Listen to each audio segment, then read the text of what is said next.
Booker T. Jones grew up in Memphis, Tennessee, where he was exposed to many types of music as a very young boy. But he started out trying to play piano, and then he played oboe, he played trumpet. And at any rate, ultimately he ends up playing just about everything as a youngster. And I remember that he played organ in the church. So a lot of those musicians grow up in the church. That's where they hone their skills. Feeling confident about his music skills at an early age, Booker was always looking for an outlet. I talked the junior high school band director into letting me into the band 3 years early.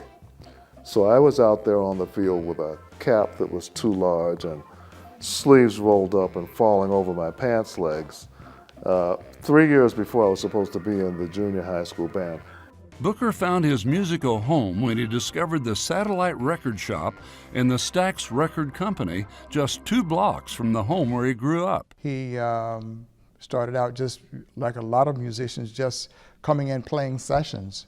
And eventually, after Stax got established, he formed this group called Booker T AMGs, which was a house band. And their job was to play behind all the folk that were there to play behind, Otis Redding, Carla Thomas, Rufus Thomas, and all of those folk.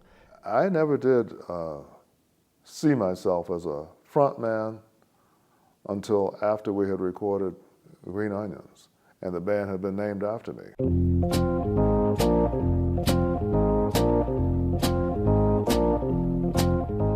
Green Onions was an afterthought. Green Onions happened because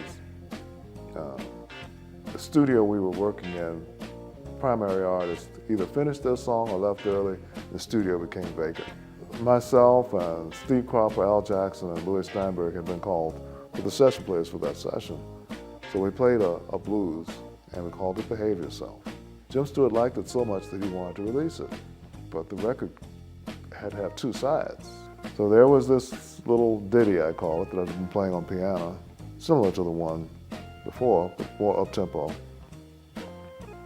that I showed the guys, and it just became Green Onions, and it just became, it was an afterthought. It was a fill-in. There was no inspiration directly for it. He was in high school.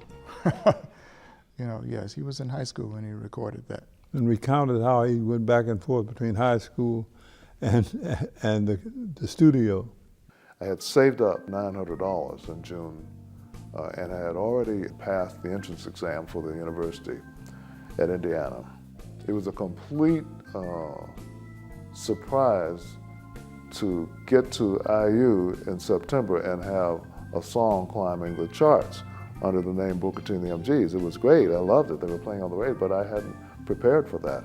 I had only prepared to just enroll there as a freshman. Even with a record climbing the charts and a full-time class load at IU, Booker still had a pretty good reason to drive back to Memphis on the weekends. We had reached the point that we were making $15 per day playing sessions, so it was a nice supplement for my expenses at Indiana. I could drive to Memphis on the weekend and play 2 sessions and come back with $30.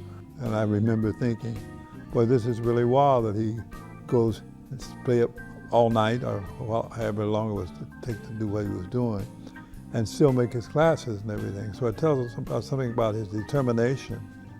Booker's determination has certainly paid off. He's the recipient of 4 Grammy Awards. I think the most meaningful Grammy that I received was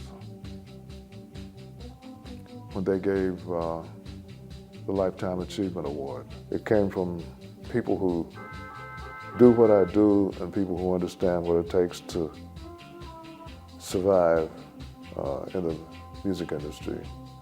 And it was very moving and very meaningful to me. He was obviously very appreciative of the Grammys he's won, but the bigger surprise was being inducted into the Rock and Roll Hall of Fame. Being inducted into the Rock and Roll Hall of Fame was an experience I never expected to have. It came so soon, it was a surprise.